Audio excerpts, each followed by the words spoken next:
Good morning, dear children. Myself, Mansi Dongrani from LP Simani Riverside School. In the previous session, as we had completed chapter number 4 and its exercise, today we are going to start with chapter number 5, that is cleanliness around us. यानी कि हमारे आसपास जो भी cleanliness होती है वो cleanliness यानी कि क्या, वो समझने से पहले हम ये टेक ऑफ करेंगे. Look at the picture given below. ये पिक्चर जो यहाँ पे दिया गया है उससे हमें देखना है. Do you think the water in the picture is clean for use? क्या आपको ऐसा लगता है कि ये पिक्चर में जो वाटर है वो यूज करने के लिए क्लीन है? नहीं, क्योंकि ये जो मैन है वो वाटर को डर्टी कर रहे हैं, वो वाटर में डर्ट डाल रहे हैं, उसकी वजह से ये जो वाटर होगा वो डर्टी हो रहा है, वो अनक्लीन है. It is not clean for use. So the answer will be no. The water in the picture is clean for use? No, the water in the picture is not clean for use. अब हम पढ़ेंगे cleanliness. Cleanliness यानी क्या होता है? The habit of keeping clean and avoiding dirt is cleanliness. सब कुछ clean रखने की जो आदत होती है और डर्ट को अवॉइड करने की जो आदत होती है उसे कहते हैं cleanliness. The habit यानी कि आदत. The habit of keeping clean, सब कुछ क्लीन रखना, एंड अवॉइडिंग डर्ट से दूर रहना, उसे कहा जाता है क्लीनलीनेस. क्लीनलीनेस यानी कि साफ सफाई, सब कुछ साफ सुथरा होना चाहिए. Cleanliness is very important to stay healthy. Healthy रहने के लिए क्लीनलीनेस बहुत ही इंपॉर्टेंट है. There are different ways to keep clean. सब कुछ क्लीन रखने के लिए बहुत से अलग तरीके होते हैं. जो चीज को क्लीन रखना है वो चीज का तरीका अलग होता है, जैसे कि इस पिक्चर्स में दिए गए हैं. हम ये पिक्चर्स ऑब्जर्व करते हैं. First is washing clothes.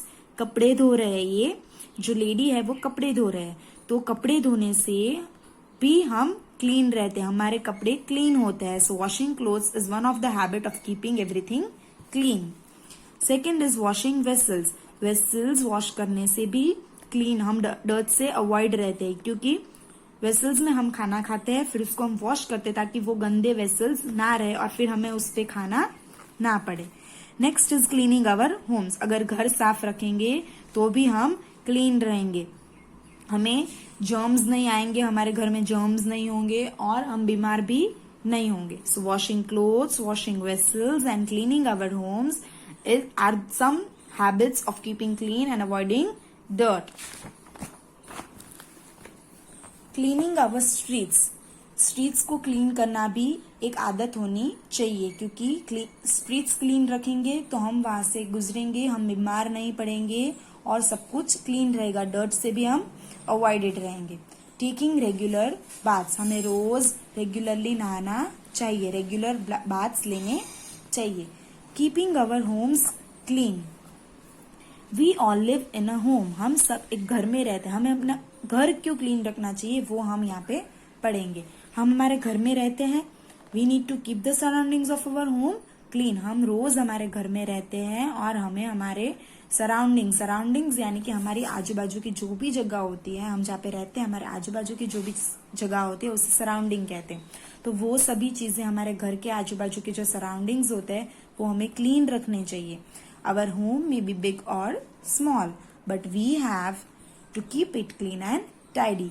भले ही हमारा घर छोटा हो या फिर बहुत बड़ा हो या फिर बहुत छोटा हो, लेकिन हमें हमारा घर क्लीन एंड टाइडी रखना चाहिए, एकदम साफ और सुथरा रखना चाहिए. Here are some ways which we can do so. यहाँ पे कुछ तरीके हैं जो हम कर सकते हैं. We shall make a habit of keeping everything in its place always. हमें एक आदत रखनी चाहिए कि जो भी चीज हम जहाँ से भी उठाते हैं उसको वहां पे ही वापस से रख दे. सभी चीजें अपनी जगह पे रखनी भी एक हैबिट है, वो हैबिट हमें रखनी चाहिए ताकि हमारा घर क्लीन रहे. All the rooms in the house should be swept every day. हमारे घर में जितने भी रूम्स है उसको रोज स्वेप्ट करना चाहिए, यानी कि झाड़ू पोछा करना चाहिए. They should be mopped with clean water along with a disinfectant. उन्हें पोछा भी लगाना चाहिए. पहले तो हम झाड़ू लगाना चाहिए घर में रोज और फिर उसको पोछा लगाना चाहिए एकदम क्लीन वाटर से, और उसमें डिसइंफेक्टेंट डालना चाहिए, यानी कि कुछ लिक्विड जिससे जर्म्स मर जाते हैं, जैसे कि फिनाइल है या फिर ऐसी जो डिसइंफेक्टेंट होती है वो डाल के हमें रोज मॉप करना चाहिए. Garbage should be put only into the garbage beans. Beans should be kept covered. कचरा अगर हम डालते हैं तो हमें कचरे के डब्बे में ही डालना चाहिए और कचरे के डब्बे को हमेशा हमें कवर रखना चाहिए, उसको ओपन रखना नहीं है। Toilets and bathrooms should be cleaned every day. हमारे घर के टॉयलेट और बाथरूम रोज हमें क्लीन करने चाहिए। Furniture should be dusted and cobwebs should be cleaned regularly. हमारे घर में जो फर्नीचर होता है जैसे कि टेबल यूनिट है, स्टडी टेबल है, वो सभी चीजें हमें रोज डस्ट करनी चाहिए, ठीक से मिट्टी निकालनी चाहिए। और कॉबवेब्स यानी कि जो जाले हो जाते हैं स्पाइडर के वेब्स, वो भी हमें रोज क्लीन करने चाहिए। Windows should be kept open for sunlight and fresh air to enter. Sunlight kills germs. Windows जो होती है वो हमें ओपन रखनी चाहिए ताकि उसमें से प्योर एयर आए और सनलाइट आए। और सनलाइट इसलिए चाहिए क्योंकि सनलाइट जो होती है वो हमारे घर में जो जर्म्स होते हैं, जो कीड़े कीटाणु होते हैं, उनको वो मार देती है sunlight. So Windows should be kept open always. ये हमने पढ़ा कि हमें हमारे घर को क्लीन क्यों रखना चाहिए, वो हमने इसमें पढ़ा। अब हमें ये पढ़ना है कि हमें पब्लिक प्लेसेस को क्लीन क्यों रखना चाहिए, मतलब कि जहाँ पे हम नहीं रहते हैं लेकिन हम जाते हैं उससे हमें क्यों क्लीन रखना चाहिए, जो पब्लिक की है, जहाँ पे सभी लोग जाते हैं। A public place is a social space that is open to people. Public place एक ऐसी प्लेस है, एक सोशल स्पेस है जो सभी के लिए ओपन है, जहाँ पे सब लोग जा सकते हैं। जैसे कि अगर हम होम की बात करें तो हमारे होम पे हम जिसको अलाउ करते हैं वो ही आ सकते हैं, लेकिन पब्लिक प्लेस ऐसी जगह है जहाँ पे सबको परमिशन होती है, that is open for people. जैसे कि रोड है, रोड पे सब जा सकते हैं, वहां पे किसी की परमिशन की जरूरत नहीं है। रोड है, मार्केट, बस स्टॉप, पार्क यानी कि गार्डन और बीचेस, ये सारी क्या है, पब्लिक प्लेसेस है जहाँ पे हमें परमिशन की जरूरत नहीं होती। They are open to people. We should keep public places clean. हमें पब्लिक प्लेसेस क्लीन रखनी चाहिए। Here are some ways by which we can do so। यहाँ पे कुछ तरीके हैं कि कैसे हम पब्लिक प्लेसेस को क्लीन रख सकते हैं। Garbage should not be thrown in open areas. Garbage को कभी भी खुले जगह पे डालना नहीं चाहिए, जैसे कि रोड पे ऐसे जैसे डालते हैं ये डालना नहीं चाहिए, that is very wrong. It should be thrown only in the dustbin. अगर हमें कचरा डालना है तो हमें हमेशा डस्टबिन में डालना चाहिए, ऐसे डालना नहीं चाहिए। Garbage should not be thrown in open areas. Many trees should be planted.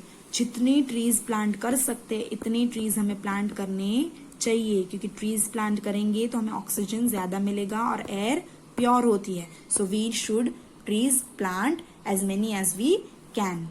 Public places should be cleaned regularly. Public की जितनी भी प्लेसेस है वो हमें रेगुलरली क्लीन करनी चाहिए। We must not spit in public areas. हमें कहीं पे भी थूकना नहीं चाहिए, स्पिट नहीं करना चाहिए। बीचेस को भी हमें क्लीन रखना चाहिए, वहां पे भी कचरा डालना नहीं चाहिए। आज का सेशन हम यहाँ पे कंप्लीट करते हैं। आगे का चैप्टर हम नेक्स्ट सेशन में कंटिन्यू करेंगे। Thank you.